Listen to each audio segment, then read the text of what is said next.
É uma fraqueza. Não conseguir suportar ver gente morta. A melhor maneira de suportar isso é matar com mais frequência. Até que isso se torne um hábito.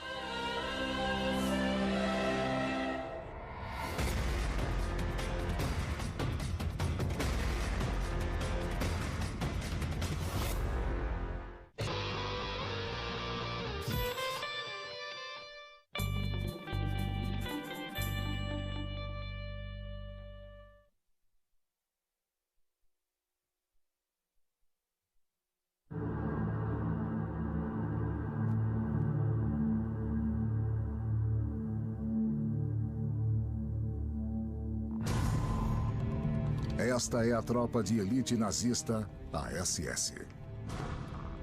E isso é um ritual religioso pagão baseado em suas ideias deturpadas.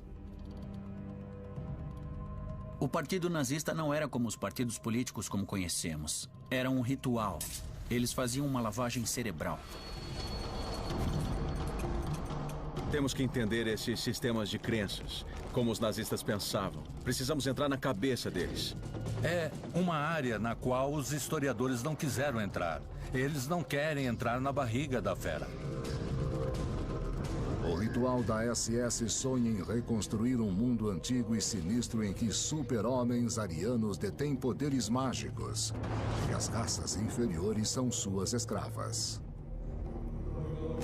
Onde deuses pagãos são adorados com sangue e o poder do Santo Grau é usado para destruir os inimigos de Adolf Hitler. Hoje, para nós, isso soa completamente bizarro. Mas acredite, porque as pessoas acreditam no inacreditável. De seu quartel-general no castelo, a SS procura por super-homens no Tibete, por vestígios de suas armas de guerra mágicas. Por provas de que eles são a raça superior e de que seu destino é dominar o mundo. Essas pessoas conduziam uma das melhores operações militares que o mundo já viu. E eram pessoas psicóticas. Elas não precisavam de provas científicas para o que acreditavam. Faz 7 décadas de que Adolf Hitler e seus seguidores espalharam o mal pelo mundo. Chegou a hora de desvendar as doutrinas nazistas. As doutrinas nazistas. As doutrinas nazistas justificavam o derramamento de sangue.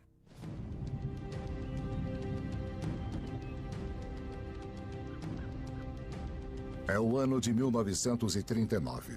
Em um castelo no coração da Alemanha de Hitler, um ritual extraordinário acontece.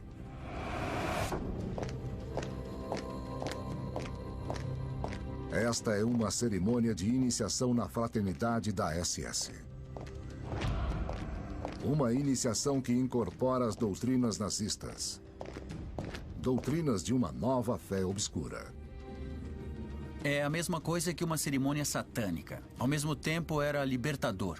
Porque eles não precisavam prestar atenção a todos os rituais religiosos, os dogmas religiosos que aprenderam.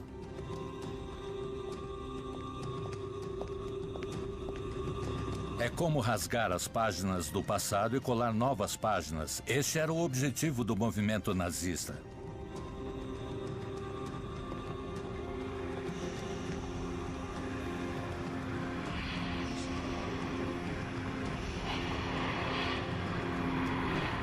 Este ritual acontece sob a ordem de um homem. O comandante da SS, Heinrich Himmler. A ideia de Himmler era criar um novo ritual, uma nova religião do Estado. E a SS seria o sacerdócio daquela religião. A SS ia incorporar tudo o que acreditava enquanto nazistas. Diante do altar está um coronel da SS e, ao seu lado, uma iniciada no ritual nazista. Padre Pagão lhe entrega um punhal que simboliza seu ingresso na fraternidade da SS.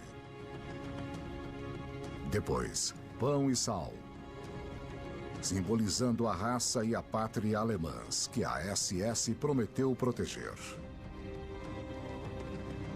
No clímax do ritual, eles recebem uma cópia da Bíblia nazista. O livro do homem que é tanto profeta como Deus do ritual nazista. O Führer, Adolf Hitler. No topo da empresa inteira está Hitler, o novo messias político, aquele que ia salvar a Alemanha. Hitler é o chefe da Alemanha desde 1933. Se ele é o foco do ritual nazista, Himmler é o sumo sacerdote. Desde a ascensão dos nazistas ao poder, ele comanda a tropa de elite de proteção ou Schutzstaffel, conhecida por suas iniciais SS. Himmler é o editor-chefe das doutrinas nazistas, e estas são as suas palavras. Nós precisamos acertar as contas com o cristianismo, a maior das pragas que acometeu nossa história, que nos enfraqueceu em cada conflito. Himmler era uma figura-chave. Era o homem mais poderoso depois do Hitler no Terceiro Reich e ele criou a SS como tropa de elite.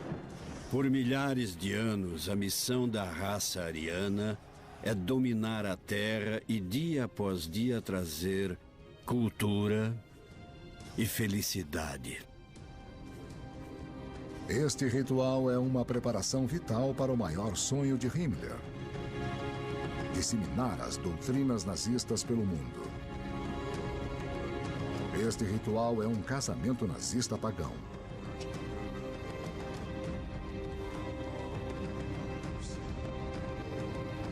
Ao contrário do antigo Estado e da Igreja, as pessoas que desejam se casar devem apresentar compatibilidade matrimonial e saúde genética. Estes dois alemães loiros e de olhos azuis são o casal ideal de Himmler. Seu casamento simboliza a primeira e mais importante doutrina nazista: a doutrina da raça superior. A doutrina da raça superior. É o final dos anos 1800. Na Alemanha, é uma época de fascinação pelo oculto. Essa foi a era das sessões, quando virou moda as pessoas convidarem um médium depois do jantar para entrar em contato com os espíritos.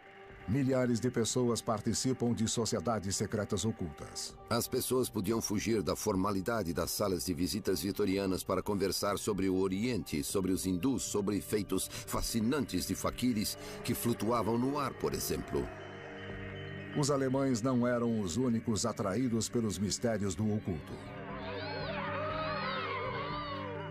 Esse tipo de proliferação das sociedades secretas existiu não apenas na Alemanha, mas nos Estados Unidos, na Grã-Bretanha e em outros países da Europa. Em cidades como Nova York e Londres, é tudo inofensivo. Mas não na Alemanha.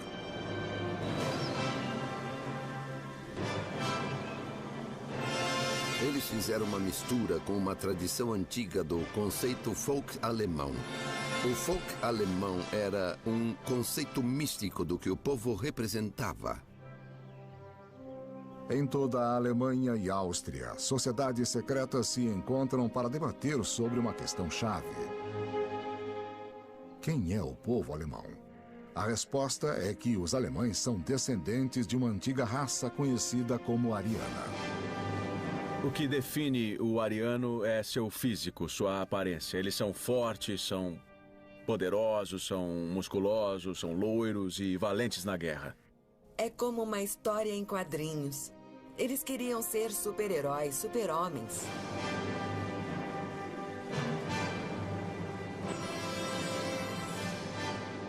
Os mitólogos arianos começaram a descrever a nova espécie de guerreiro marcial, um loiro cruel que cobiça a presa.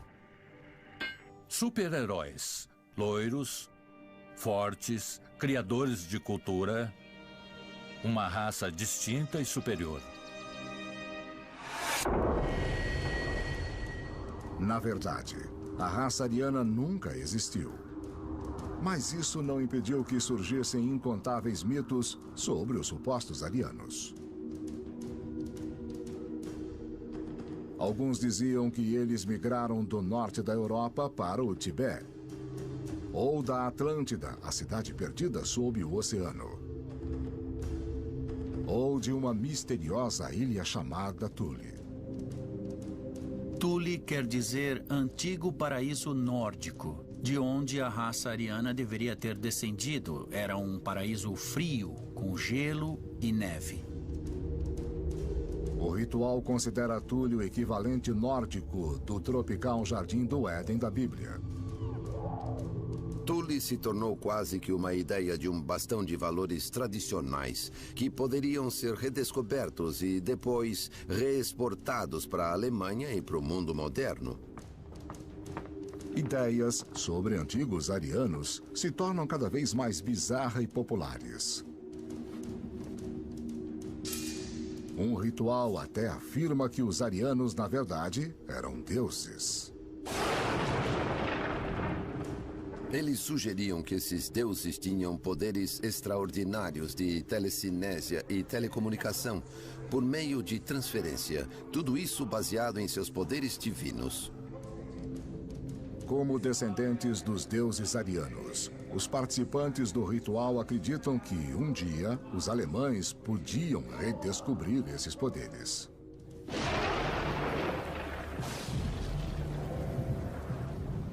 Havia a ideia de que o corpo humano tinha uma espécie de energia bioelétrica a ser descoberta, que poderia ser invocada por meio de rituais e iniciações apropriados, e de que havia grupos de homens com poder sobre esta energia sagrada que poderiam direcionar esta energia como bem entendessem.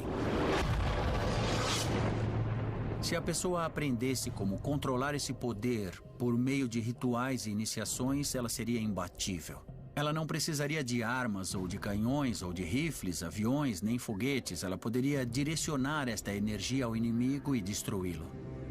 Praticantes do ritual dizem que os arianos perderam esses poderes ao cometer um pecado cardial. O pecado da mistura de sangue, da mistura de raças, porque os arianos, originalmente deuses, maldosa e tolamente misturaram seu sangue com o da raça inferior.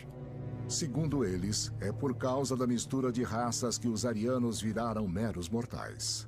Mas eles ainda colocam os arianos no topo de uma rígida hierarquia de raças, com todos os outros povos abaixo deles. A ideia de que você pertence a uma raça superior é extremamente sedutora e, claro, muito assustadora.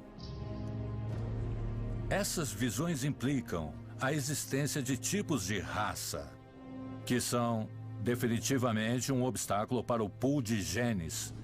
Elas certamente destroem a cultura e os judeus pertenciam ao nível mais baixo desta escala particular de seres. As duas pontas desta hierarquia racista, os arianos e os judeus, são condenadas a travar um eterno conflito. O fato de soar completamente irracional não significa que não devemos levar a sério. Eu acho isso importante porque essas ideias, na verdade, foram abraçadas por muitos, digamos, alemães sábios. É o ano de 1918. A Alemanha está sofrendo uma derrota catastrófica na Primeira Guerra Mundial. O povo humilhado e desesperado procura respostas fáceis e ideias periféricas tornam-se convencionais. Os rituais arianos crescem rapidamente e, em 1919, alguns membros lançam um partido político. O novo partido cresce velozmente. Trata-se do Partido Nacional Socialista dos Trabalhadores Alemães, mais conhecido como o Partido Nazista. O Partido Nazista herdou dos rituais secretos arianos a crença-chave de que a raça ariana era superior. Os arianos eram a raça suprema e tinham um grande inimigo, os judeus. Então, esse emparelhamento, essa ideia dos arianos e de sua sombra, que eram judeus, se tornou parte central da ideologia nazista. Um dos primeiros recrutas do partido é um jovem ex-cabo do exército que, antes da Primeira Guerra Mundial, era um artista fracassado em Viena. Carismático e implacável. Ele logo se torna o líder do partido e leva os nazistas a uma ascensão meteórica ao poder. Seu nome, Adolf Hitler. Estas são as tropas de elite da SS. Os nazistas mais brutais e fanáticos de todos. Eles são a espinha dorsal do poder de Adolf Hitler. Levar o poder a todos os oponentes. Mas estes homens são mais do que apenas soldados.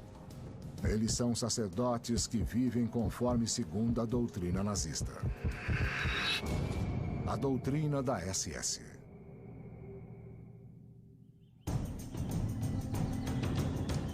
Esta é a floresta de Teutoburgo, no coração da Alemanha. Em 1933, o líder da SS, Himmler, vem até aqui para procurar um lar espiritual para o ritual nazista. Ele determina que um monumento de 500 anos é o local perfeito. O castelo de Wewelsburg. O castelo estava em péssimas condições e eles decidiram começar sua reforma. Os planos para a Torre do Norte eram os mais impressionantes e ambiciosos.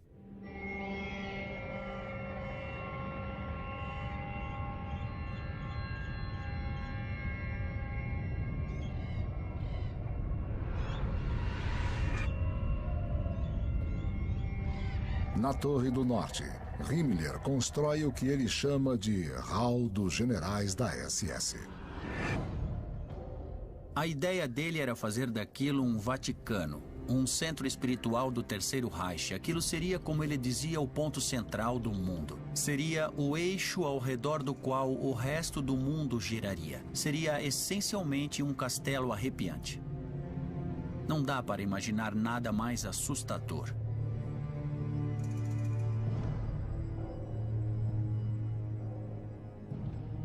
O chão de mármore é revestido por um misterioso símbolo pagão. O Sol Negro. O símbolo do Sol Negro poderia ser identificado como algum símbolo cósmico explodindo poder pelo centro. Abaixo do hall, no porão, existe um aposento ainda mais misterioso, chamado Kruft, que significa cripta. Quando morressem, a ideia de Himmler era que os generais fossem cremados e suas cinzas ficassem no porão, no piso mais baixo do castelo, em nichos especiais. Eram 12 nichos ao redor da locação central, para que as pessoas pudessem ir até lá, meditar e se reconectar com as cinzas do legado da SS e, por meio delas, chegar até os antigos reis da Alemanha.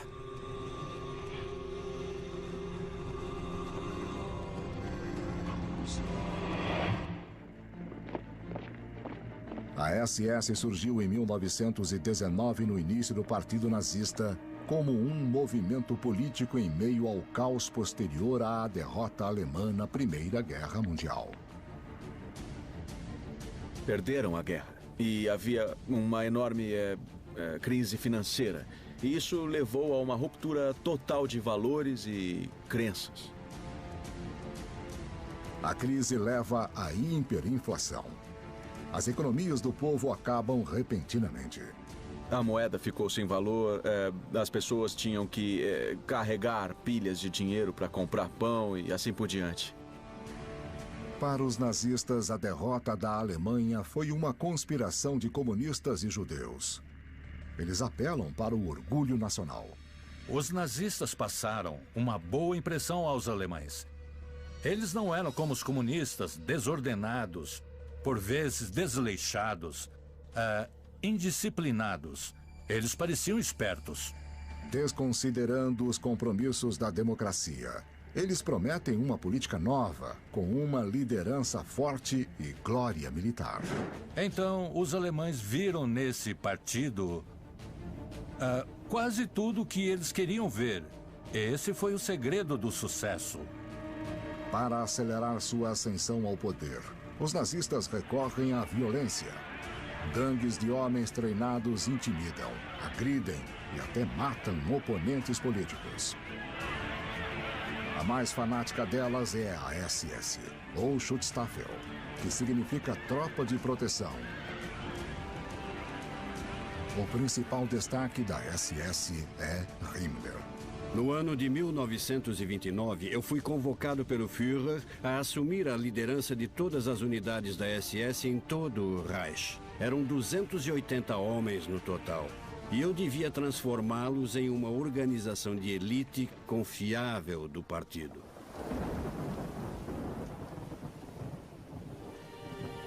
Heinrich Himmler nasceu em 1900, em uma família de classe média no sul da Alemanha.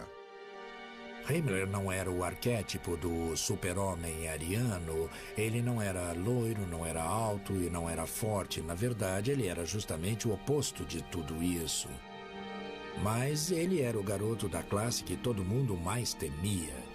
Ele virou um rato. Delatando os colegas para o diretor da escola, que era seu pai, ele fez com que seu pai, o diretor, o descrevesse como criminoso nato.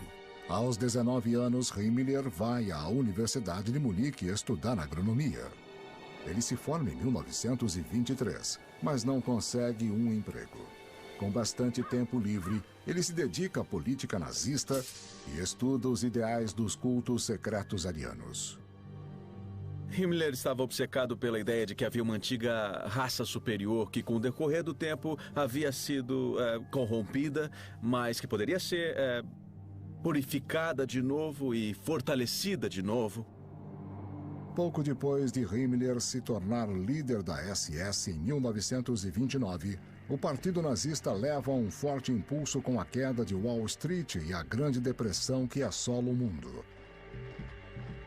A Alemanha já enfrenta problemas econômicos. Agora, as coisas só pioram. Os nazistas estão prontos para explorar o fato. O slogan que eles não paravam de repetir era o despertar da Alemanha. Então, de certo modo, a Alemanha estava adormecida, digamos. Segundo os nazistas, a Alemanha precisa ser despertada por um novo líder. Então, em 1933, o partido ganha as eleições. Hitler é apontado como chanceler e começa a apertar o cerco no país. Ao seu lado está Himmler e a SS. Adolf Hitler estabeleceu como meta para nossa geração criar um novo começo. Ele foi predestinado pelo karma alemão para salvar a cultura germânica do mundo. No novo Estado nazista, a SS de Himmler domina a segurança nacional e a polícia. Isso é apenas o começo. Himmler tinha ideias maiores e mais ambiciosas para o futuro da SS, além da mera força policial defensiva. Seu plano para a SS era que ela se tornasse a tropa de elite ideológica da Alemanha. A SS, que começou com guardas, policiais, brutamontes, de repente se transformou em uma tropa bem mais elitista, bem mais intensa.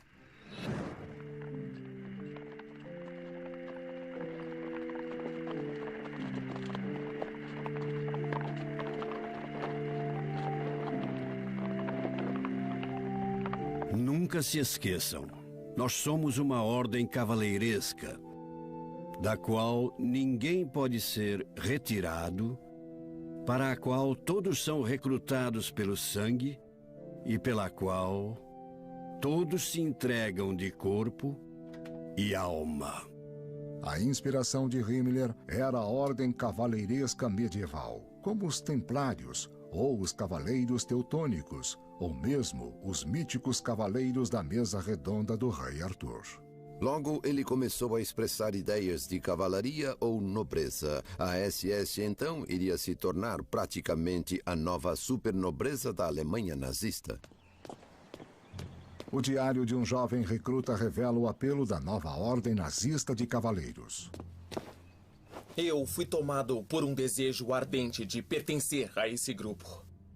Eu queria fugir da minha vida infantil e limitada, e eu queria me associar a algo que era grande e que era importante. Quem era considerado herói da SS recebia o símbolo mais valioso da ordem cavaleiresca: o Anel de Caveira. Eu me concedo a você, anel de caveira da SS. As runas opostas à caveira são símbolos sagrados de nosso passado, com o qual fomos recentemente reconectados por meio da filosofia do socialismo nacional. Use seu anel com honra. Os rituais exigiam que a pessoa fosse mais obediente, menos crítica sobre as coisas. Ela deveria exercer as tarefas sem questionar, mesmo que fossem esquisitas ou diferentes. Então, com o tempo, se o grupo a mandasse fazer alguma coisa contra seus valores morais, ela nem se lembraria, nem consideraria a época em que tinha seus próprios valores sobre as coisas. Em 1935, o castelo de Wewelsburg é denominado Centro de Rituais da SS. Agora os rituais podem ocorrer de fato. Eles são organizados conforme as misteriosas crenças pagãs. Crenças que os nazistas diziam ter sido praticadas na Alemanha milhares de anos atrás. Esta é a terceira doutrina nazista, a doutrina dos deuses pagãos.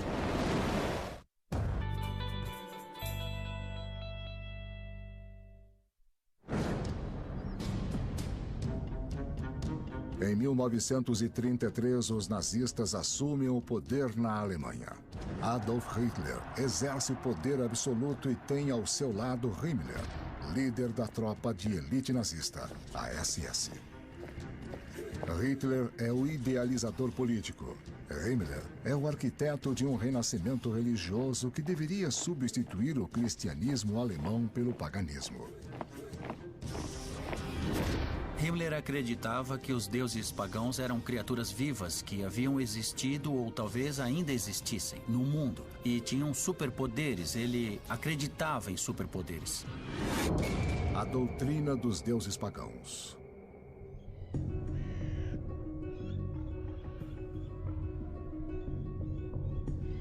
Himmler nasceu em 1900. Quando jovem, ele passou por uma tormenta espiritual. A nossa juventude foi um período de muita dificuldade interna, rejeição interna e sofrimento. Meu pai era, segundo a tradição familiar, um cristão convicto. Mas nós não conversávamos sobre religião, com exceção de discussões sobre a perniciosidade política e efeitos corruptores da igreja cristã, sobre as quais concordávamos. Agora Himmler está no poder e é hora da revanche. Os nazistas, em suma, estavam tentando desfazer 2 milênios da história humanista cristã. Nós precisamos voltar nosso olhar para aquela época de ouro, quando nossos ancestrais nórdicos da era neolítica ergueram aquelas rochas poderosas de 3 a 4 milênios antes de Cristo. Para Himmler, ser alemão significava ser um antigo alemão, um alemão pagão. Ele acreditava nisso piamente. Ele estava à frente de seu tempo. Himmler estava em uma posição suprema, na verdade, ao colocar em prática o que para nós são ideias malucas. No meio de uma floresta na Alemanha Central existem o Exterstein, as pedras externas. São 5 colunas de formação esquisita que se erguem na floresta. Para os nazistas era um local sagrado. A igreja tentou transformá-lo em um local cristão por um tempo. Há esculturas em pedras com motivos cristãos. Mas para os nazistas era um lugar pagão, de adoração pagã. É o Stonehenge alemão, praticamente. De acordo com os pesquisadores nazistas, este local havia sido palco de rituais sangrentos. Todo o sistema esotérico de religião reconhecia o sacrifício humano como indispensável para saciar a divindade. O que chamamos de execução, hoje, é o último vestígio do sacrifício humano sangrento. O sacrifício humano fazia parte da cultura do mundo inteiro. O sacrifício humano era perfeitamente aceitável. Muitas civilizações executaram sacrifícios humanos no mundo todo. Os astecas, os maias. Temos exemplos de sacrifícios humanos na Europa, na África e na Ásia. Esse sangue derramado os deuses exigiam. Era algo que precisavam. Himmler considera as redondezas das rochas a região pagã mais autêntica da Alemanha. A poucos quilômetros de distância está o castelo de Wewelsburg, o novo quartel-general da SS. Em 1935 começam os rituais pagãos. Rituais desenvolvidos pelo especialista em paganismo, Karl Maria von Willigut. Karl Maria Willigut era um ex-oficial do exército que já havia sido internado em hospícios e era uma espécie de arquétipo do cara doido com ideias doidas. Willigut acredita ser a reencarnação de reis arianos da antiguidade. Willigut disse a Himmler que ele lembrava todas as suas encarnações de 10 mil anos atrás. Ele lembrava perfeitamente de todas as suas vidas, o que significava que lembrava perfeitamente da Alemanha antiga, da religião pagã alemã, da era do Paleolítico e anterior à chegada dos romanos. E Himmler, o segundo homem mais poderoso da Alemanha nazista, acredita. Ali estava o homem que o ajudaria a recriar o paganismo nazista, porque lembrava de tudo. Himmler recrutou Willigut com o pseudônimo Weistor como assistente pessoal. Willigut, ou Weistor, pôde fornecer ao seu mestre exemplos de antigas magias arianas, orações, rituais e, acima de tudo, suas próprias memórias da vida tribal de milhares de anos atrás. E isto acabou sendo o paraíso para Himmler, que achava que tinha uma ligação direta com o passado alemão. Willigut conta a Himmler que tem memórias de 228 mil anos atrás, de um mundo representado neste filme alemão dos anos 20, cheio de monstros, anões e criaturas míticas, dominado por gigantes arianos. Era bem comum na ideologia nazista acreditar numa raça de gigantes da antiguidade que poderiam ter sido os arianos. Estava na hora de os arianos se tornarem gigantes de novo. Himmler incorporou isso à sua religião da SS. É tudo parte do plano nazista. Negar os fatos históricos e recuperar antigos mitos e lendas, preparando o terreno para a próxima doutrina nazista. A doutrina da história ariana. Olá!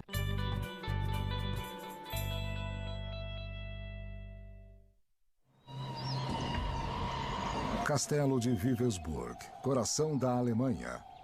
Centro da tropa de elite nazista da SS e dos rituais pagãos que estão sendo desenvolvidos aqui. O líder da SS, Himmler, quer voltar no tempo modelando a Alemanha nazista a seu passado fictício. Nós queremos mostrar ao povo alemão que nosso passado tem mais de 1000 anos de idade. Queremos mostrar que a Alemanha é mais eterna que Roma, que já tem 2000 anos de idade. A doutrina da história ariana. 24 de junho de 1935. Jovens da SS se reúnem na floresta para realizar um ritual pagão bizarro. Se alguém quisesse criar uma nova religião baseada no paganismo, ela seria assim. Este é um festival de solstício, uma celebração importante em tempos pagãos. Festivais de solstício eram importantes para o calendário de rituais nazistas, assim como os festivais religiosos são importantes para o calendário cristão, por exemplo. Em tempos pré-cristãos, o festival de solstício de verão celebrava o triunfo da luz sobre a escuridão e da vida sobre a morte. O festival de solstício de inverno celebrava o retorno da luz na escuridão do inverno. Natal, Páscoa, tudo isso já era. Eles estavam resgatando as festas pagãs, e as festas pagãs eram de adoração ao sol. O povo alemão mais uma vez virou as costas para as teorias e ensinamentos cristãos que perturbaram a Alemanha por mais de 1000 anos e causaram a decadência racial do povo alemão e quase sua morte racial. Os homens da SS estão carregando coroas de folhas, tradicionais símbolos pagãos de fertilidade. No clímax da cerimônia, eles arremessam as coroas às chamas. O fogo simboliza a ascensão da Alemanha, como expressado neste poema escrito para os recrutas da SS recitarem. A batalha é a resposta. Até que a Alemanha seja unificada novamente e se liberte de suas algemas. Chamas. Consumam a barreira abominável que ainda hoje separa irmãos de irmãos. Chamas. Iluminem o coração de todos nós. E então arremessem uma tocha na terra.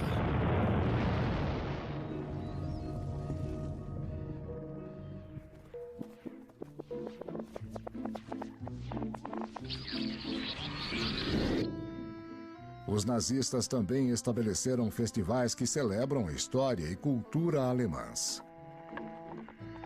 Neste desfile elaborado, homens se vestem como cavaleiros medievais. Ao seu lado estão os cavaleiros modernos da SS.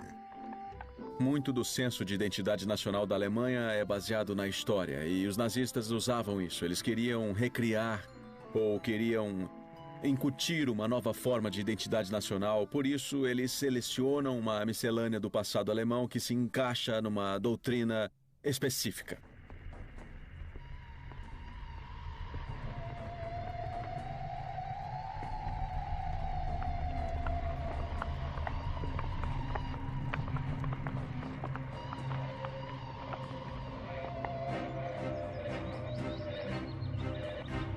Próximo ao castelo de Wewelsburg, o quartel-general da SS de Himmler, está a floresta de Teutoburgo. Aqui está a formação de pedras conhecida como Extenstein, e ali perto um enorme monumento de um herói antigo, Hermann, o alemão. A floresta de Teutoburgo é repleta de mitologia alemã. Foi ali que Hermann, o antigo guerreiro alemão, derrotou os legionários romanos de Varo em 9 d.C. A vitória esmagadora de Hermann sobre a legião de invasores do Império Romano significa que Roma nunca conquistou as tribos alemãs. Este filme de 1920 comemora sua vida. Para os nazistas, Hermann é o típico herói ariano. Adoração do herói, admiração do soldado e glorificação do combate. Havia um rico legado no qual os nazistas podiam se apoiar. Falta um ingrediente essencial na história nazista: evidências. Então a busca por elas torna-se obsessão do líder da SS, Himmler. Ele transforma o castelo de Wewelsburg no quartel-general de uma nova unidade da SS, a Arna Nemba. Todo mundo que viu os caçadores da Arca Perdida conhecem a Ahnenerbe, o núcleo dos nazistas que procuravam pela Arca da Aliança foram retirados diretamente dos arquivos dela. Qualquer acadêmico que não achasse emprego numa universidade poderia conseguir um na Ahnenerbe. Só era preciso seguir a linha e inventar as mesmas ideias que o Himmler queria ouvir. Ele queria ouvir sobre paganismo, ele queria ouvir sobre religiões antigas e cultos misteriosos. Ele adorava tudo isso. A Ahnenerbe da SS logo se torna o centro dos acadêmicos nazistas. Esses intelectuais nazistas pretendem desafiar as universidades tradicionais e suas famosas ideias de influência judia. Você precisa escolher. E neste momento, se quer ficar do nosso lado ou contra nós. Cuidado. Venha para o nosso lado antes que seja tarde demais. Os acadêmicos nazistas elaboram estudos detalhados sobre o que dizem ser a cultura ariana autêntica. Em particular, eles se concentram nos antigos escritos conhecidos como runas. As runas são amplamente encontradas no norte da Europa e datam dos tempos pré-cristãos. Seu significado muitas vezes é misterioso, mas os nazistas acreditam que podem desvendar seus segredos. Apenas as runas ainda sussurram o que é verdade na esfera terrestre. As runas sussurram ao nosso povo, porque ele já as conhece. O conhecimento rúnico está batendo em nosso peito. O trabalho da Ahnenerbe é disseminar as teorias nazistas e então fazer pesquisas arqueológicas para confirmá-las. Seus esforços os guiam por toda a Alemanha. Aqui, Himmler está visitando uma escavação da Ahnenerbe próxima a Berlim. Pesquisem o seguinte. Encontrem todos os pontos na cultura ariana alemã do mundo em que podemos ver o conceito de um raio saindo de um martelo, assim como esculturas do deus Thor feitas por um machadinho que emitia raios. Por favor, coletem todas as evidências ilustrativas escritas e mitológicas disso. Estou convencido de que isso não é baseado em raios e relâmpagos naturais, mas sim de que se trata de uma arma ancestral altamente desenvolvida por nossos antepassados.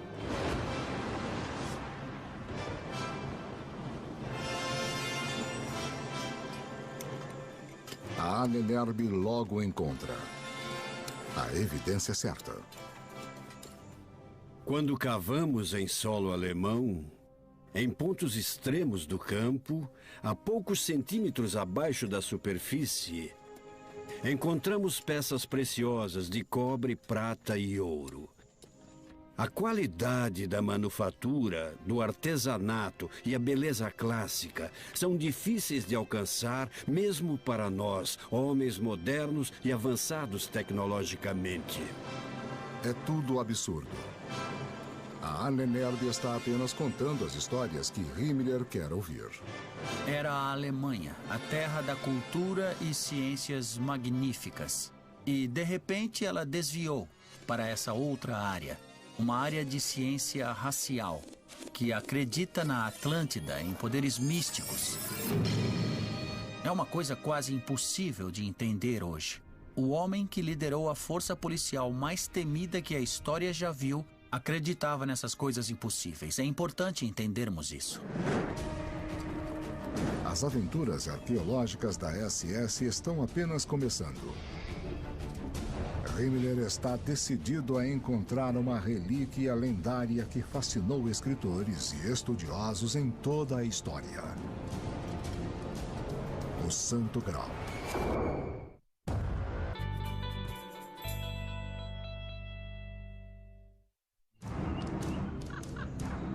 Nos anos 1930, o castelo de Wewelsburg, na Alemanha, é o quartel-general da SS nazista.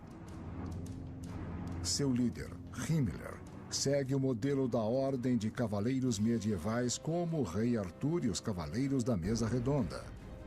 Wewelsburg é a Camelot nazista, e como o Rei Arthur, Himmler envia seus homens a uma missão em busca de uma antiga relíquia religiosa. A doutrina do Santo Graal. O que é o castelo de Wewelsburg e Camelot sem o Santo Graal? É claro que o Himmler estava determinado a encontrar o Santo Graal para instalá-lo no castelo. Supostamente usado por Jesus na última ceia. Há quem diga que ele também foi usado para guardar as gotas de sangue de Cristo, quando ele estava na cruz. A história fascinou europeus medievais, que acreditavam que o cálice tinha poderes mágicos para curar os doentes e garantir a vida eterna. Mas ele tinha outro significado para os nazistas. O Santo Graal não foi o cálice que Cristo usou na última ceia. Não foi o cálice que guardou o sangue de Cristo na crucificação. Para Himmler, o Santo Graal era uma relíquia pagã. Era um cálice antigo ou uma pedra antiga que tinha um poder oculto tremendo. Otto Rahn é um jovem historiador alemão que pesquisa sobre o Santo Graal.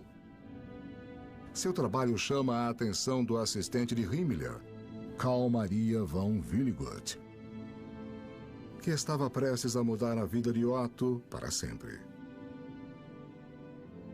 Otto Rahn estava despontando como escritor freelancer quando, certo dia, Willigut entrou em contato com ele. Estava muito interessado em seu livro. Willigut falou de Rahn para Himmler, que ficou fascinado. Himmler pediu para conhecer Rahn. Ele fez uma oferta imperdível. Que tal trabalhar a tempo integral como autor da SS? Como Rahn não tinha um tostão, ele mordeu a isca. Ele começou a trabalhar para a SS.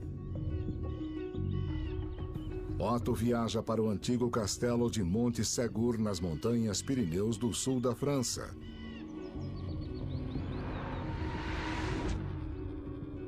Esta foi a última fortaleza de uma seita herege cristã chamada Catarismo, na Idade Média. Os cátaros foram brutalmente perseguidos pela igreja, mas diz a lenda que eles também eram os guardiões secretos do Santo Graal. Sempre houve uma tendência oculta na mitologia popular de que o Santo Graal foi descoberto por expedicionários no século XI e trazido para a Europa. No ano de 1244, um exército do rei francês sitiou o Monte Segur na tentativa de aniquilar os cátaros hereges.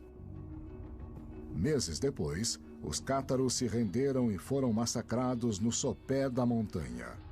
220 homens, mulheres e crianças foram queimados em uma grande fogueira. Mas, segundo as histórias que Otto ouviu do povoado local, um grupo de cátaros escapou do cerco escalando o muro do castelo na batalha final. Eles carregavam a relíquia sagrada de sua fé. Alguns dizem que esta relíquia sagrada era o Santo Graal. Os cátaros deixaram algumas pessoas escaparem com o Santo Graal pela montanha. Depois ele foi enterrado em alguma caverna próxima ao Monte Segur.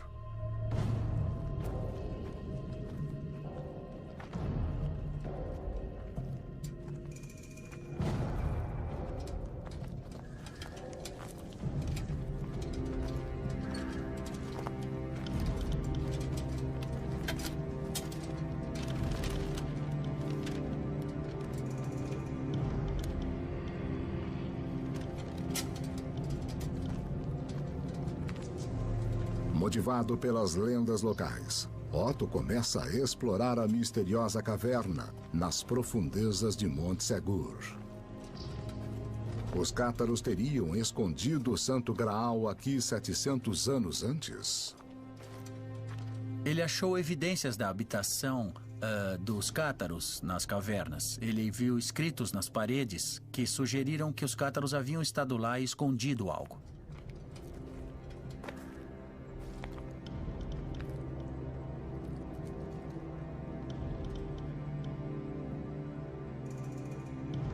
Em Vivesburg, Himmler constrói uma sala especial e a nomeia a Sala do Santo Graal. Se eu fosse o Otto, teria morrido de medo. Eu não podia me dar ao luxo de desapontar Himmler. Eu tinha que mostrar progresso, tinha que mostrar que estava no caminho certo. Caso contrário, meus dias estavam contados. Você pode imaginar como é ter essa pressão. Você recebe uma tarefa impossível. Você recebe uma tarefa que ninguém nunca cumpriu. Jamais. Ninguém achou a Arca Perdida na famosa caçada de Indiana Jones, os caçadores da Arca Perdida. Ninguém achou a Arca Perdida. Ninguém achou o Santo Graal. Ninguém achou nada disso. E agora Himmler diz que você precisa achar. E você sabe que está amaldiçoado. Que está amaldiçoado desde o início. Otto envia relatórios para Himmler, dizendo que encontrou pistas e que está no caminho certo. Mas ele está bem longe do caminho certo. Ninguém sabe mesmo se ele foi levado por franceses locais que recebiam muita gente atrás do Santo Graal. Otto se desespera e cada vez mais gasta o dinheiro de Himmler em sua caçada em vão. Eu ficaria o máximo de tempo possível nas cavernas para ficar bem longe de Himmler, até voltar para casa sem qualquer escolha e dançar conforme a música.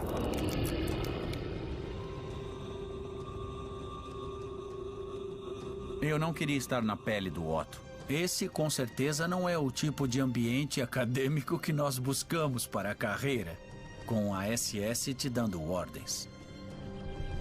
Otto retorna a Vivelsburg. Embora Himmler aceite a decepção, Otto sabe que a SS não dá espaço para o fracasso.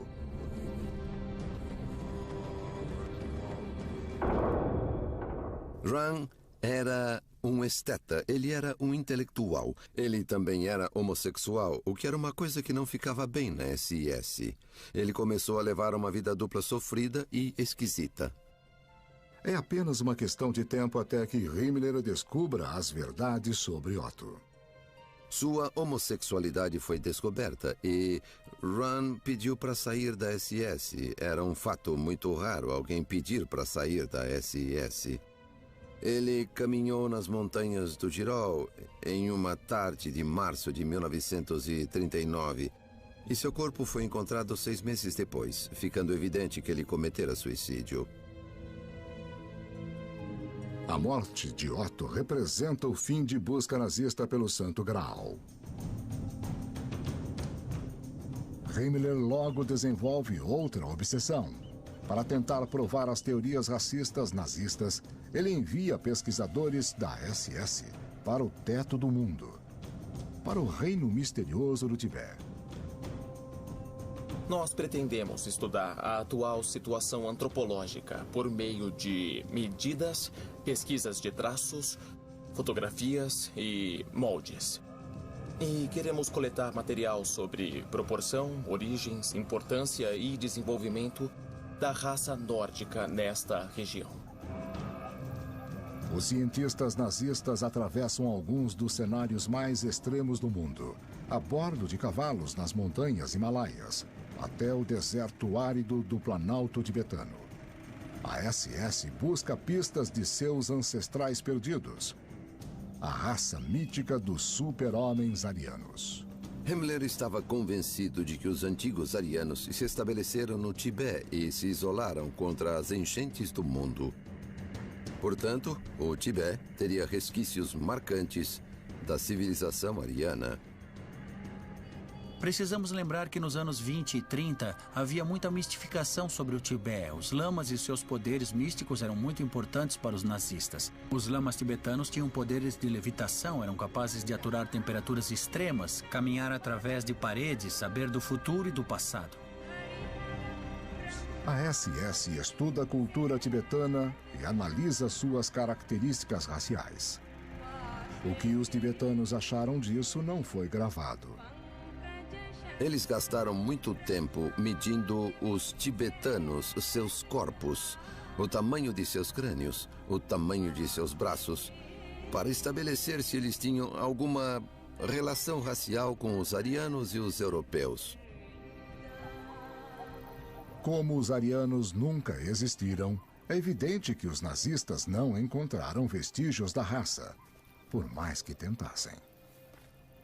Himmler deve ter ficado decepcionado por não encontrar evidências dos arianos no Tibete. Mas ele se contentou com um relatório belamente articulado com a insígnia da SS e apresentado formalmente. Diferentemente de Otto, os pesquisadores do Tibete são recompensados pelo fracasso. Cada um é presenteado com um anel de caveira, símbolo de sua eterna ligação com a SS e sua fé nas doutrinas nazistas. Principalmente na mais importante de todas, a doutrina do Führer, Adolf Hitler.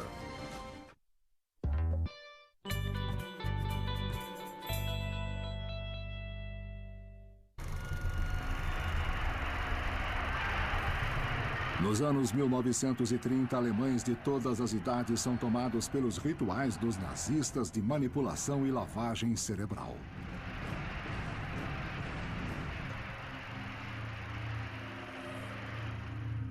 O Partido Nazista não era um partido político como conhecemos. Era um ritual. E as pessoas eram doutrinadas, sofriam lavagem cerebral. Eles eram capazes de criar um ambiente com propaganda e manipulação das emoções das pessoas para fazer coisas inacreditáveis. A doutrina do Führer.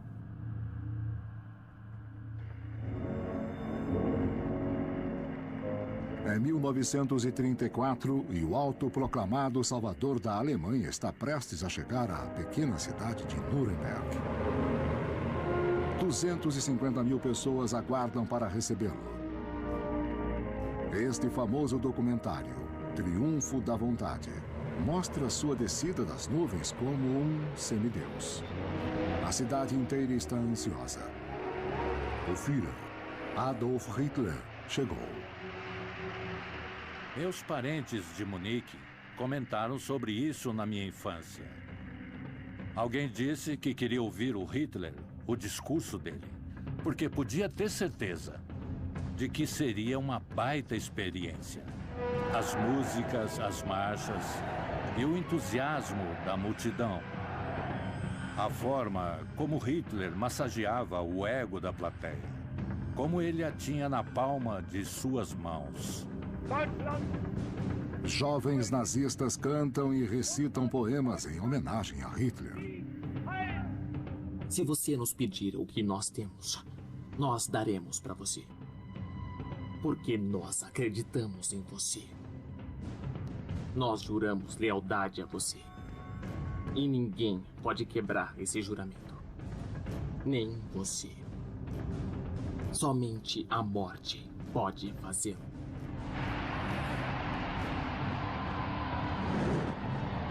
A multidão se reúne em amplo estádio nos arredores da cidade.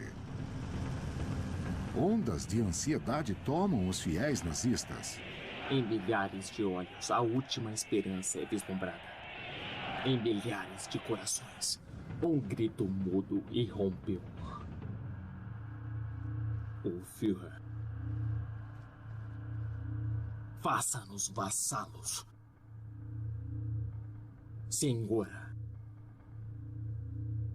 Liberte-nos. Deve ter sido experiências arrebatadoras.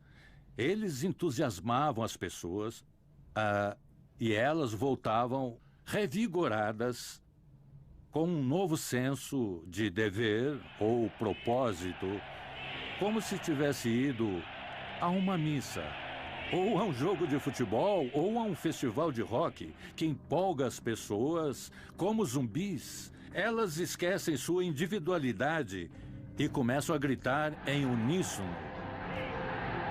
Como Hitler dizia, sozinho um indivíduo é como uma pequena minhoca.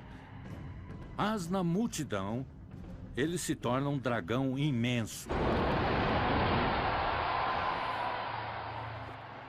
É claro que o nazismo usava um grande número de liturgias religiosas e simbolismo em suas aparições teatrais. Eles aproveitavam o desejo natural do povo por práticas ou devoções religiosas neste novo formato secular. Hitler se inspirou em uma longa tradição de crenças em salvadores, e ele era adorado e até venerado como um salvador.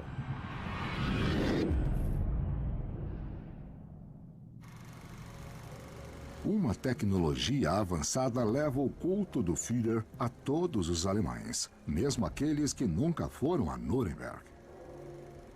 O uso de filmes foi muito eficaz para atingir as pessoas que não iam aos comícios, para ampliar a audiência. Eles viviam aquela experiência mesmo sem estar lá. E sentiam que estavam lá, sentiam que eram parte daquilo. Os cineastas nazistas criam obras-primas de manipulação. Quando o espectador via aquela multidão na sua frente, se sentia quase tão poderoso como Hitler deve ter se sentido em pé naquele pódio, olhando para a massa. Há um forte senso de poder. Mas depois, corta a cena e ele vê o Hitler de novo em pé, no pódio. E ele é colocado na posição da multidão de novo, sentindo-se quase subordinado. Ele fica ali prostrado na frente do Führer. Você deve se sentir um nada no mundo nazista. Você só é importante se puder dar sua vida e tudo seu para o Führer e para o socialismo nacional. Os alemães aprendem a adorar Hitler desde cedo. Meninos não têm escolha, a não ser se juntar à juventude hitlerista, passando por treinamento militar e doutrinação política. As meninas são encorajadas a aprender o que os nazistas consideram habilidades femininas úteis. Todos na Alemanha aprendem a usar o cumprimento oficial do Reich, que invoca o Führer a curar as doenças dos alemães. Na Alemanha, os nazistas diziam Heil. Heil em alemão não significa apenas saúdo, como saúdo César. Significa curar. A doutrina do Führer é mais forte do que todas as leis, até mesmo as leis da natureza. Os nazistas distorcem a ciência para se ajustar à sua visão demoníaca do mundo. E esta é a próxima doutrina nazista.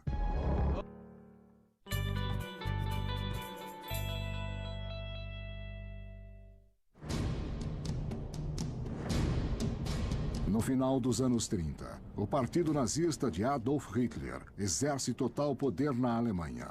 Todo aspecto da vida das pessoas deve se submeter à visão do mundo nazista, inclusive a ciência.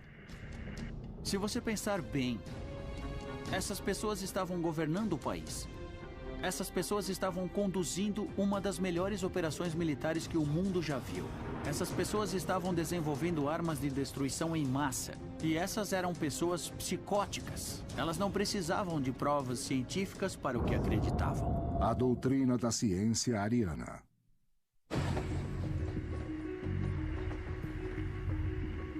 Antes dos nazistas assumirem o poder, a Alemanha tinha o maior número de prêmios Nobel do que qualquer país, talvez mais do que todos. O problema dos nazistas em relação a isso era a verdade inconveniente de que muitos dos premiados que tinham nacionalidade alemã também eram judeus.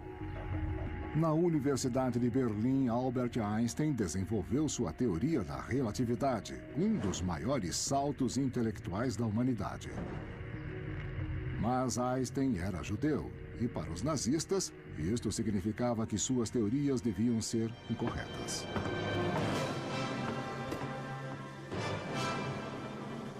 Einstein explicou as leis fundamentais que governam o cosmos. Os nazistas queriam uma alternativa. Então, eles apoiam o excêntrico físico Hans Horbiger e sua ainda mais excêntrica teoria do gelo eterno. Em uma época em que teorias malucas surgiam na Alemanha, uma delas, caracterizada como a mais maluca de todas, era a teoria do gelo eterno de Horbiger. Era a ideia de que o mundo e o universo teriam se originado de um bloco de gelo. Segundo a teoria do gelo eterno, a Via Láctea é um vasto arquipélago de icebergs arremessados no início dos tempos, quando um bloco de gelo gigantesco colidiu com o Sol, em um gélido Big Bang. Os acadêmicos nazistas transformaram essa teoria fantástica na cosmologia oficial do Estado. Enquanto Hitler organiza a política, Hans Horbiger cuidará das ciências falsas. A doutrina do gelo eterno anunciará a regeneração do povo alemão. É completamente maluca. Não existe nenhuma base real para isso. Não explica o Sol, que para nós não é uma bola de gelo, mas para Horbiger era. Ele achava que o Sol era uma bola de gelo. A teoria do gelo apresenta uma vantagem para os nazistas e sua visão racista do universo. Afinal, eles vieram da terra do gelo e da neve. Essa era a origem deles. Eles vieram do gelo. Gelo era bonito. Gelo era glorioso. Era branco, aliás. O que se encaixava nas teorias raciais também, sem qualquer rodeio. A teoria do gelo eterno é um pouco extrema até para os nazistas. Oficiais nazistas consentem a possibilidade de ser um verdadeiro socialista nacional sem acreditar na teoria.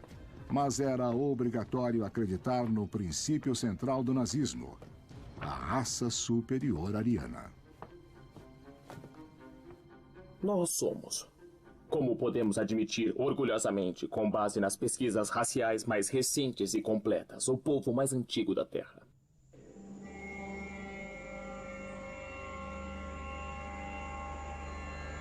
Os acadêmicos nazistas descrevem uma antiga era de ouro, dominada pelos arianos. Sangue e terra, casa e líder, um ano ensolarado e, acima de tudo, deuses e o destino. A eles, assim como às suas autoridades seculares, nossos ancestrais se submeteram de bom grado e voluntariamente. O sonho nazista é resgatar essa era de ouro imaginária e reconstruir a raça superior ariana por meio da reprodução seletiva. O povo alemão é a culminação do destino e da história desenvolvidos muito tempo atrás, nos tempos primitivos, através de muitas gerações e séculos. Entre essas pessoas, com fatores hereditários misturados, nós selecionamos conscientemente aqueles com sangue nórdico, já que podemos admitir que esse sangue carrega as principais características de nosso povo. Himmler é a força motora por trás deste projeto de reprodução ariana. Ele considera suas tropas da SS reprodutoras ideais. Ele controla cada aspecto de suas vidas sexuais, casamentos e famílias. Os líderes dos rituais queriam controlar o casamento, porque se você controla os aspectos mais íntimos da vida das pessoas, você ganha muito poder. Se você pode controlar as relações conjugais, se pode controlar a sexualidade, se pode controlar o dinheiro das pessoas, tudo isso é uma forma bem pessoal de deter controle sobre as pessoas. Para criar nossa ordem, nós agimos como um criador de plantas, tentando reproduzir uma boa e antiga cepa que foi adulterada e degradada. Nós selecionamos de novo e descartamos aqueles que não são adequados. Todo homem da SS representava coragem, valentia militar e sangue puro.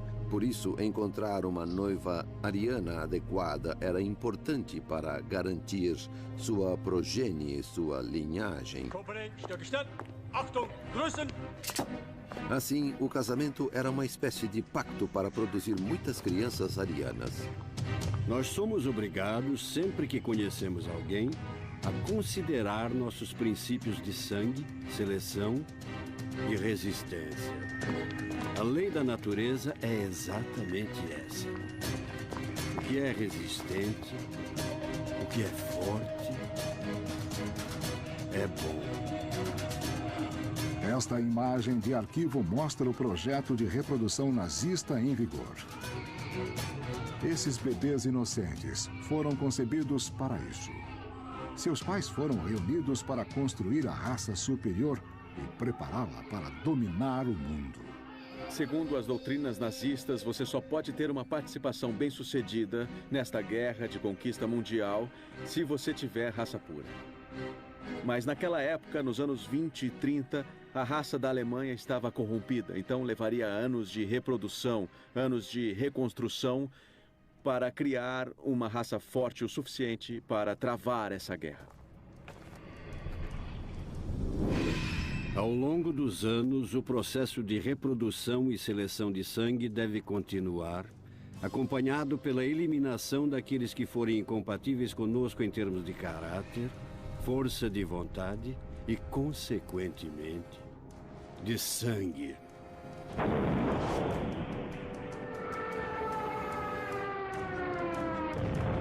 Quando os arianos restaurassem sua glória antiga, os nazistas supostamente conseguiriam dominar todas as raças inferiores. Para isso, durante os anos 30, Hitler constrói a máquina militar mais poderosa do mundo.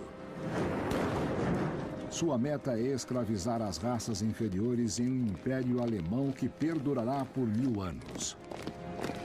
Está na hora de introduzir a doutrina nazista de guerra de raças.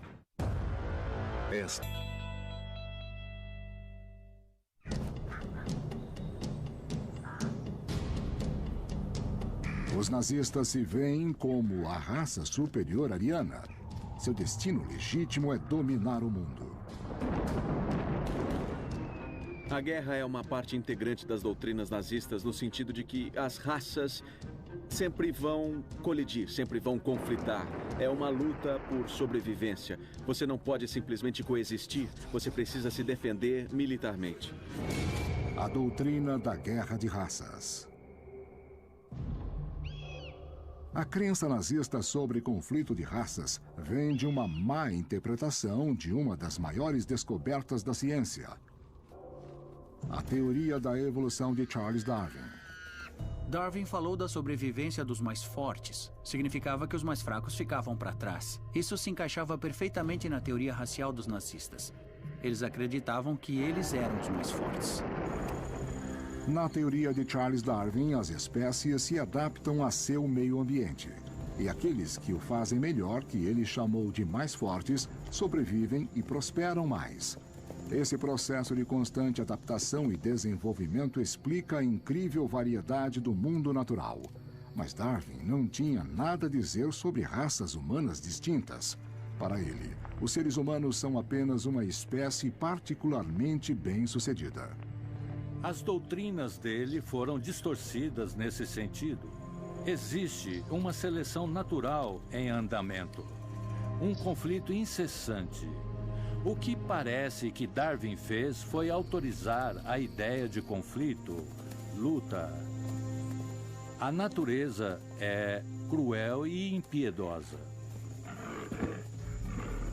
Se você acredita em uma teoria de raças, uma teoria da evolução, você tem dois caminhos a seguir. Ou você é parte do problema, ou é parte da solução. Ou você é parte da raça inferior, que será deixada para trás, ou você é parte da raça superior, do próximo estágio da evolução, que controlará o mundo, que herdará a Terra. Para os nazistas, um exemplo da competição entre raças é o esporte. Principalmente nos Jogos Olímpicos de 1936 em Berlim.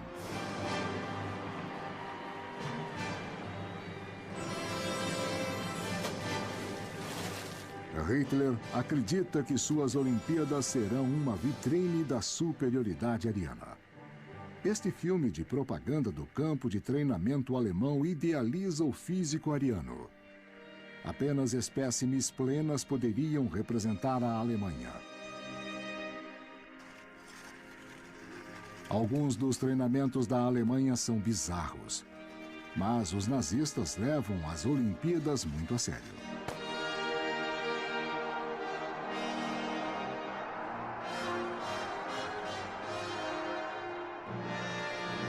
Para azar de Hitler, as Olimpíadas não terminam como suas teorias previam. O atleta afro-americano Jesse Owens ganha 4 medalhas de ouro, inclusive a dos 100 metros rasos.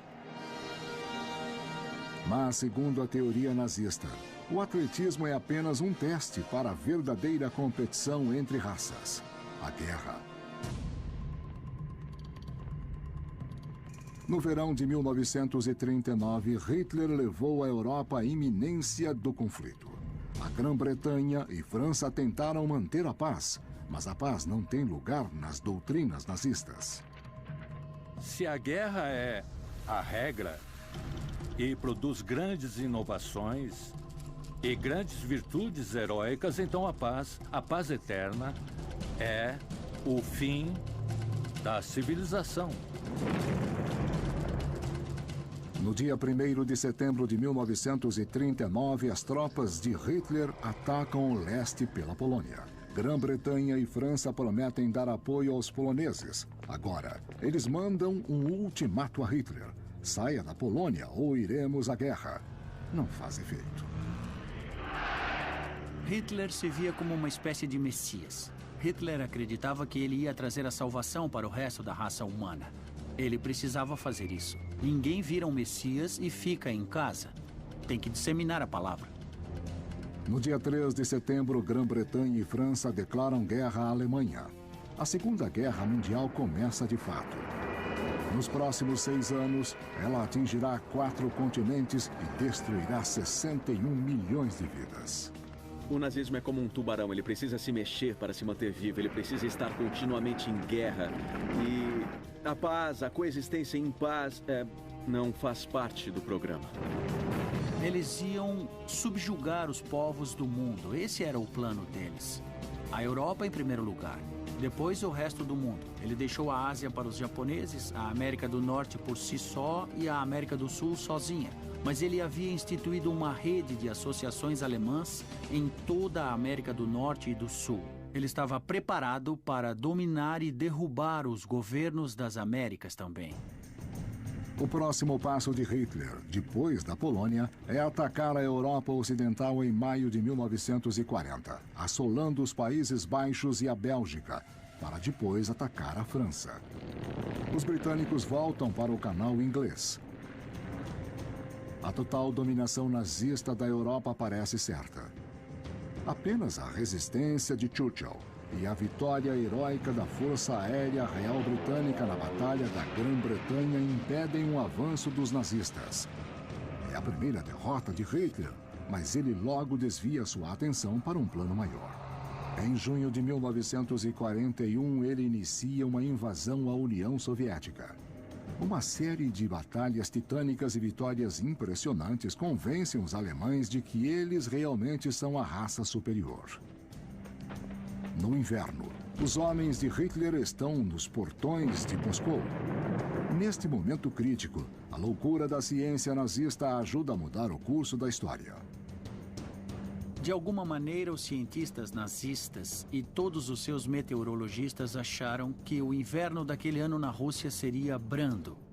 Então, o exército nazista, o Wehrmacht, aparece na Rússia usando uniformes de verão no inverno russo.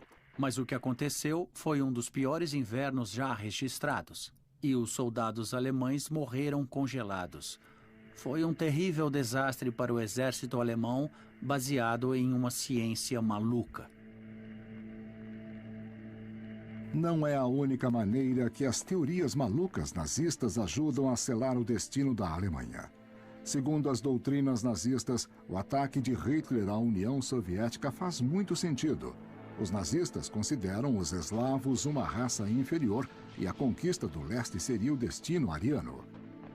Na verdade, ao atacar a União Soviética no verão de 1941 e declarar guerra aos Estados Unidos 6 meses depois, Hitler ganha mais inimigos do que pode suportar.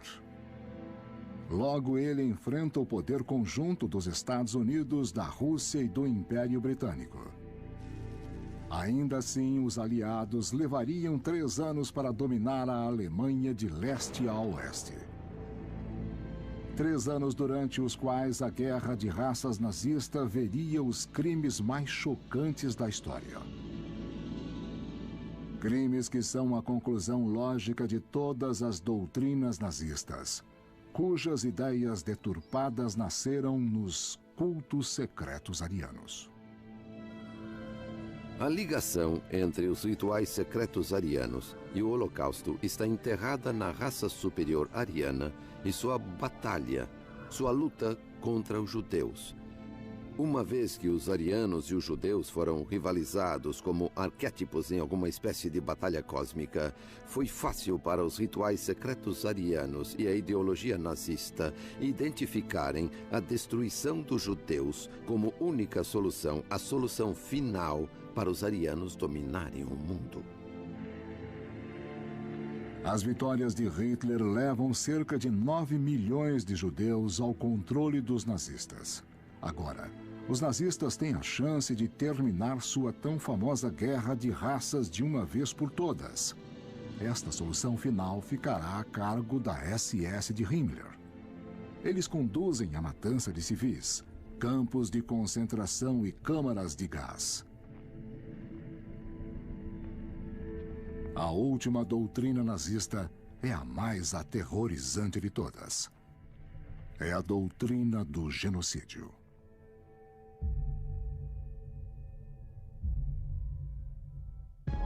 Olá!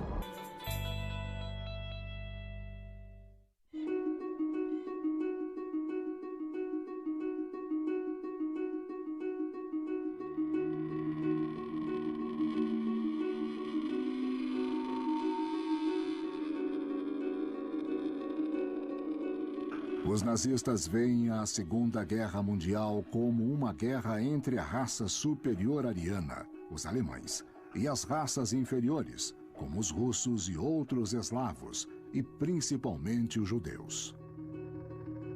Para Himmler, esta é a batalha final em um conflito titânico que perdura há milhares de anos.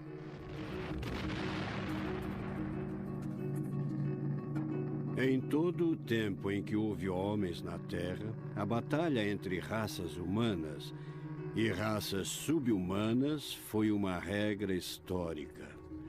Essa guerra de judeus contra o povo alemão pertence ao curso natural da vida em nosso planeta desde muito tempo.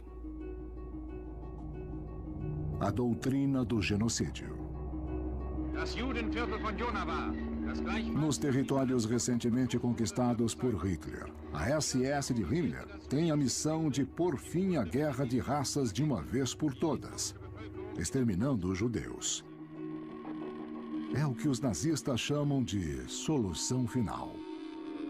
Achavam que estavam salvando a raça humana, eliminando todas as pessoas que impediam de evoluir.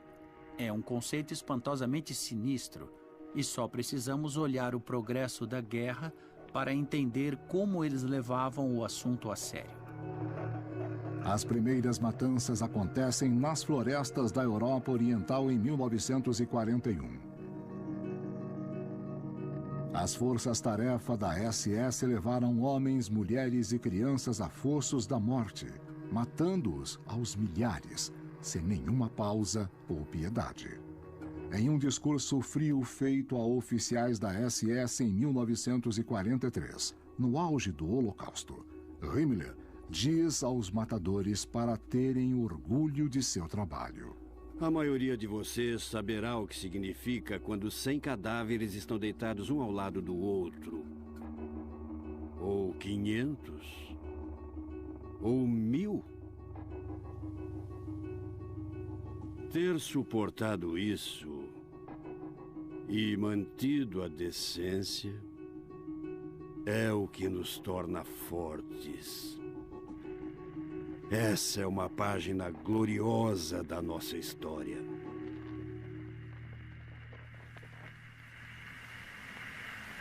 Uma carta de um recruta da SS de 22 anos, Karl Kretschmer, para a família na Alemanha, revela sua aversão às suas próprias ações. Mas também mostra como as doutrinas nazistas fortaleciam sua decisão. Eu estou num momento muito triste. E eu preciso sair dele. A cena dos mortos, incluindo mulheres e crianças, não é muito animadora. É uma fraqueza não conseguir suportar ver gente morta. A melhor maneira de suportar isso é matar com mais frequência. Até que isso se torne um hábito. Quanto mais alguém pensa no negócio, mais chega à conclusão de que é a única coisa que podemos fazer para garantir incondicionalmente a segurança do nosso povo e do nosso futuro. A nossa fé no Führer nos preenche e nos dá força para prosseguir com essa tarefa difícil e ingrata. A jornada de jovens como Karl ao maior mal imaginável agora está completa. Eu acho que as doutrinas nazistas eram motivadoras e serviam como meios de justificativas.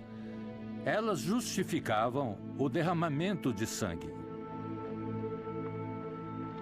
Para tirar a pressão dos grupos assassinos, os organizadores nazistas estabelecem um método mais impessoal de assassinato em massa, uma máquina imensa de trens, campos e câmaras de gás. O Holocausto atinge seu auge em 1944, enquanto a Alemanha de Hitler luta contra a derrota. Não havia justificativa militar para manter os campos de extermínio ativos quase no fim da guerra. Esse gasto tremendo em recursos não fazia sentido militarmente. Mas eles continuaram sem parar até o final. Eles acreditavam. Se alguém realmente acreditasse nessa ideologia, não questionaria os campos de extermínio. À medida que os aliados avançam na Alemanha de leste a oeste, eles encontram os campos. Conforme a amplitude das atrocidades nazistas é revelada, um mundo horrorizado perguntava: por quê? E ainda pergunta. Foi apenas recentemente que os historiadores estudaram o sistema de crença da SS e do socialismo nacional mais genericamente, como fatores motivadores. As pessoas que matavam realmente acreditavam no que estavam fazendo. Os historiadores têm que estudar a vida. E porque as pessoas fazem o que fazem. E principalmente porque elas são capazes de fazer aquelas coisas que são abomináveis. Essa é uma área na qual os historiadores não querem entrar.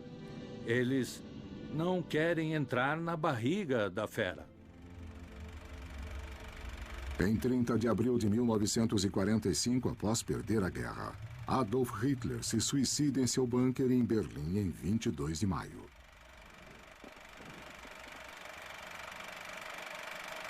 Em 22 de maio, Himmler é capturado pelos britânicos e indiciado pelos crimes de guerra. Mas antes de enfrentar a corte, ele ingere veneno. As doutrinas nazistas morrem com eles. Líderes nazistas sobreviventes são julgados por crimes de guerra. Os julgamentos acontecem em Nuremberg, o antigo local do comício nazista uma década antes.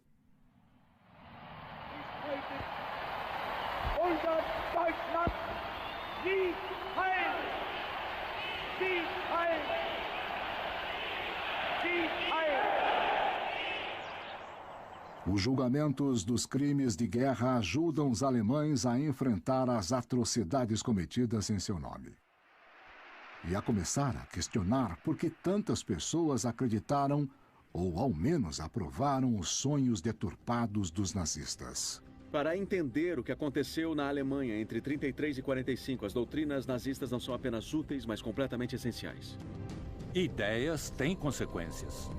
Sejam elas bizarras, extremas, decadentes, absurdas ou inacreditáveis.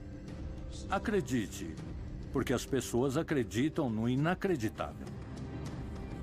O poder do mal e das ideias irracionais, e a forma como eles podem ser usados para tentar justificar crimes horrendos, são os testemunhos eternos das doutrinas nazistas.